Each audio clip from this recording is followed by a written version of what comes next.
সমাজে আমরা অনেক সময় শুনি ব্যবহারই বংশের পরিচয়, কিন্তু বাস্তবতা কি সবসময় ওই একই কথা বলে?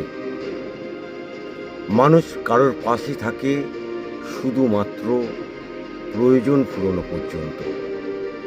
প্রয়োজন মিটে গেলেই তখন তার সম্পর্ক, ভালোবাসা, মূল্যবোধ সব কিছু বাতাসে মিলিয়ে যায়।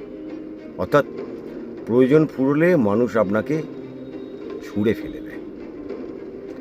আসলে ব্যবহার কখনোই বংশের পরিচয় হতে পারে না। ব্যবহার একজন মানুষের চরিত্র, তার মানসিকতা, তার মূল্যবোধের প্রতিচ্ছবি। কারণ অনেক উচ্চ বংশে অনেক উচ্চমানের কুলঙ্গারের জন্ম হয়।